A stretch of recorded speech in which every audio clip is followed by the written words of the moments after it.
तो फ्रेंड्स, आज मैं एक बार फिर आपके लिए लाया हूँ एक और सर्वाइवल मूवी की स्टोरी जो कि एक सच्चे वाक़े पर मबनी है, जो कि साल 1983 में पेश आया था। ये कहानी है टिमी ओल्डम और उसके बॉयफ्रेंड रिचर्ड शार्प की, जो कि अपनी शिप से टाहिटी से सैन डायगो के लिए निकले थे, मगर समुद्री तूफान में वो ऐसे फंसे कि वहाँ से वापसी कर पाना नामुमकिन हो गया। मगर जिसे खुदा रखे इसे कौन चखे। जी हाँ, तो आज हम बात करने वाले हैं एड्रिक मूवी के बारे में, जो कि 2018 में रिलीज हुई थी। और इस मूवी में टिमी और रिचर्ड का किरदार निभाया है शाइलन वुडले और सैम क्लैफलिन ने। तो चलें शुरू करते हैं आज की इस दिल छू देने वाली कहानी को।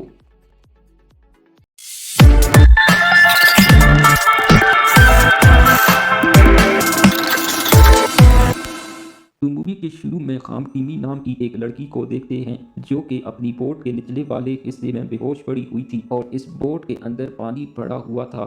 थोड़ी देर बाद जब टिमी को होश आता है, तो वो इस यार्ड से ऊपर वाले हिस्से में आ जाती है। ये देखती है कि इसकी बोट समंदर के बीचों बीच थी।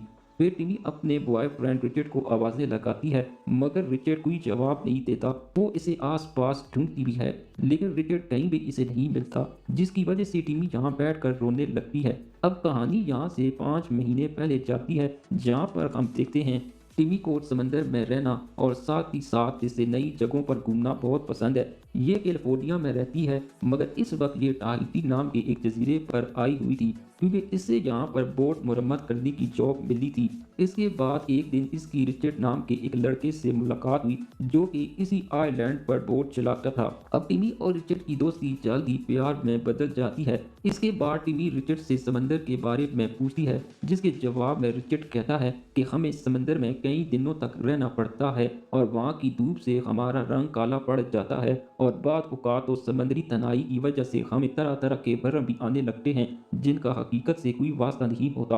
अब अगले दिन रिचर्ड टिमी को अपनी बोट से समंदर की सैर करवाता है। फिर एक दिन इनसे एक ओल्ड कपल मिलने आता है, जो कि बोट के जरिए कैलिफोर्निया से सफर करके यहाँ तक आए हुए थे, लेकिन अब इन्हें इमरजेंसी तौर पर यहाँ से फौरन जाना था। इसलिए ये रिचर्ड से कहती है कि हम प्लेन से कैलिफोर्निया जा रहे हैं, और अगर तुम हमारी बोट को कैलिफोर्निया के साहिल तक ले आओ, तो हम इसके बदले में तुम्हें अच्छी कीमत देंगे।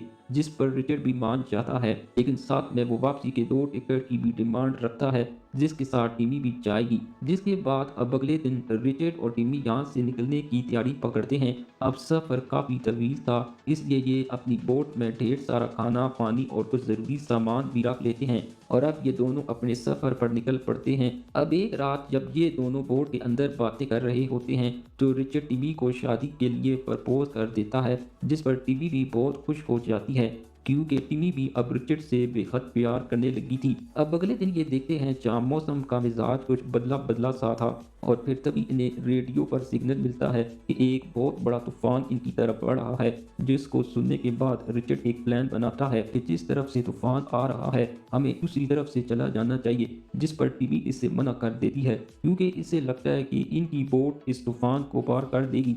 जिस पर रिचर्ड इसके इस फैसले से खुश तो नहीं होता, मगर इसे टिमी की बात माननी पड़ती है। अब रात को वो तूफान इनकी तरफ आ जाता है, जिस पर ये भी अपनी बोट का कंट्रोल संभाल लेते हैं, मगर तूफान की लहरें इतनी बड़ी थी कि इनकी बोट लहरों से टकराकर उलट जाती है, जिसकी वजह से टिमी बोट के अंदर वाले हिस्से में बेहोश हो जाती है। अब इस तरह कहानी फिर से प्रेजेंट में आती है, जहाँ पर टिमी रो रही थी, क्योंकि काफ़ी देर आवाज़ें लगाने के बाद भी इसे लग रहा था कि शायद रिचर्ड पानी में डूब गया है, और अब टिमी इस पूरे समंदर में अकेली तनहा है। इसलिए वो रेडियो से मदद मांगने की कोशिश करती है, मगर बोट में पानी भर जाने की वजह से रेडियो भी अब खराब हो चुका था। फिर टिमी देखती है कि इसकी बोट के करीब एक दूसरी बोट है, जिस पर इसे लगता है कि रिचर्ड भी इसी बोट में होगा।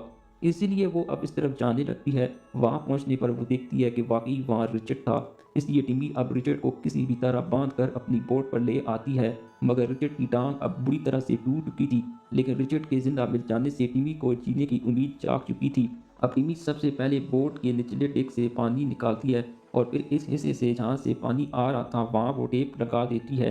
अब अगले 2 दिन तक इनका सफ़र यहीं चलता रहता है, कि तभी टीवी को पता चलता है कि ये लोग अपना रास्ता फिर से भटक गए हैं, और ये जिस जगह है वहाँ से कोई भी समुद्री शिप का बोट नहीं गुजरती, और ना यहाँ कोई साइल है। अब जैसे जैसे दिन बीत रहे थे, इनका खाना पानी भी ख़त्म होने लगता है। इसलिए रिचर्ड टिमी से कहता है कि अब इसे समंदर से मछलियाँ पकड़नी चाहिए, मगर टिम्मी मना कर देती है और कहती है कि वो वेजिटेरियन है। मगर रिचर्ड कहता है कि इन्हें हालात के मुताबिक चलना चाहिए वरना वो भूख की वजह से मर जाएंगे। जिसके बाद टिम्मी अब समंदर में मछलियाँ पकड़ने लगती है, मगर पूरी कोशिश करने के बाद भी टिम्मी एक भी मछली पकड़ नहीं पाती, इसलिए ये मायूस होकर फिर से बोट में आ जाती है। अब अच्छी बात ये होती है कि थोड़ी देर बाद यहाँ बारिश हो जाती है, जिस पर ये लोग बहुत सारा पानी स्टोर कर लेते हैं।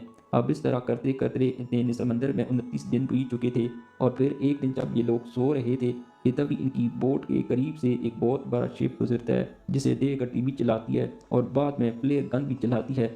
पर वो लोग टीवी को नहीं देखते और शिप इनके सामने से निकल गई थी, जिस पर टीवी इस रात बहुत रोती है। मगर तभी अगले दिन एक बहुत बड़ा तूफान फिर से इनकी तरफ बढ़ रहा था और अब अगर यहाँ तूफान आया तो इनकी बोट इस तूफान का सामना नहीं कर पाएगी।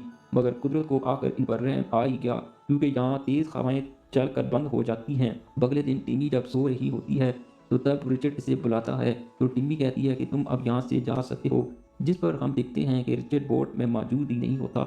दरअसल दोस्तों, रिचर्ड यहाँ टिम्मी के साथ बोट में कभी था ही नहीं। वो तो दरअसल इस तूफान में ही समंदर में डूब कर मर गया था और अब टिम्मी बोट में अकेले तनहा रोती और जिंदगी से नाउम्मीद है। लेकिन आज इसके साथ कुछ ऐसा मौजा होने वाला था जिसे इसे कभी उम्मीद भी ना थी, क्योंकि आज इसकी बोट में एक परिंदा आकर बैठता है, जिसे देखकर ये समझ जाती है कि यकीनन इसके आसपास कोई साइल है। फिर ये जल्दी से अपनी जब दूरबीन से देखती है तो दूर वाकई ही एक जजीरा था और इसके सामने एक बोट आ रही थी, जिसको देखकर टिम्मी जोर जोर से चिल्लाने लगती है। फिर आकर वो शिप वाले भी टिम्मी को देख लेते हैं और टिम्मी को जल्द ही रेस्क्यू कर लेते हैं। शिप में लोग टिम्मी को पहले पानी और खाना देते हैं, जिसे देखकर टिम्मी बहुत खुश होती है, क्योंकि आज पूरे 41 दिन बाद वो ये खाना खा रही थी।